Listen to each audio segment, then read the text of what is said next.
Hi hello అండి, అందరికీ నమస్కారం అండి. ఫ్రెండ్స్, మనకి ఇప్పుడిప్పుడే మరొక బ్రేకింగ్ న్యూస్ అప్డేట్ అయితే రావడం జరిగిందండి. అది కూడా కేసీఆర్కి బిగ్ షాక్, కాంగ్రెస్ పార్టీలో చేరిన నలుగురు బీఆర్ఎస్ కీలక నేతలు అంటూ లేటెస్ట్ అప్డేట్ అయితే వచ్చిందండి. అయితే ఇందుకు సంబంధించిన పూర్తి వివరాలు మన వీడియోలో తెలుసుకుందామండి. ఎవరు ఏంటి అనేది వీడియో అక్కడ స్కిప్ చేయకుండా చూడండి ఫ్రెండ్స్, అప్పుడే మనకి పూర్తి సమాచారం అయితే అందుతుంది.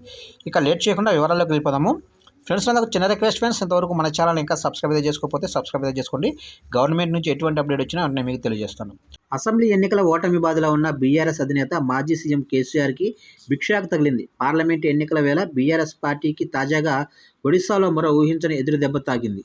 ఒడిశా రాష్ట్ర మాజీ సీఎం గిరిధర్ గమాంగ్ బీఆర్ఎస్ పార్టీకి రాజీనామా చేశారు. గిరిధర్ గమాంగ్తో పాటు ఆయన భార్య హేమ, కుమారుడు శిశిర్, మాజీ ఎంపీ సంజయ్ బీఆర్ఎస్కు గుడ్ బై చెప్పారు. అనంతరం వీరు ఇవాళ కాంగ్రెస్ పార్టీలో చేరారు. కాంగ్రెస్ సీనియర్ నేత అజయ్ మాకేన్ సమక్షంలో గమాంగ్ కాంగ్రెస్ తీర్థం పుచ్చుకున్నారు. తాజా పరిణామంతో ఒడిశాలో బీఆర్ఎస్ పార్టీని విస్తరించాలనుకున్న కేసీఆర్ ప్లాన్కు బ్రేక్ పడింది. కాగా టీఆర్ఎస్ని బీఆర్ఎస్గా మార్చిన కేసీఆర్ తెలంగాణ పొరుగు రాష్ట్రాల్లో బీఆర్ఎస్ పార్టీని విస్తరించేందుకు యాక్షన్ ప్లాన్ మొదలుపెట్టారు. ఇందులో భాగంగానే బీజేపీలో ఉన్న ఒడిశా మాజీ సీఎం గిరిధర్ గమాంగ్ను బీఆర్ఎస్ పార్టీలో చేర్చుకున్నారు. ఒడిశా బీఆర్ఎస్ పార్టీ వ్యవహారాలను ఆయనకు అప్పగించే ఆ రాష్ట్రంలో పార్టీని విస్తరించి లోక్సభ ఎన్నికలకు వెళ్లాలని కేసీఆర్ ఆలోచించారు.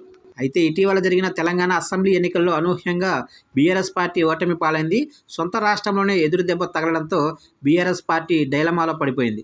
ఇంటి గెలవకుండా రచ్చ గెలవలేమని ఆలోచిస్తున్న బీఆర్ఎస్ పార్టీ పక్క రాష్ట్రాల్లో గులాబీ పార్టీ ఎక్స్పోర్ట్ చేసే ఆలోచనను పక్కకు పెట్టి ఫుల్ ఫోకస్ తెలంగాణపై పెట్టినట్లు తెలుస్తుంది. ఈ పరిణామాలన్నింటినీ దృష్టిలో పెట్టుకొని గిరిధర్ గమాంగ్ బీఆర్ఎస్ పార్టీకి రాజీనామా చేసి కాంగ్రెస్లో చేరిపోయారు.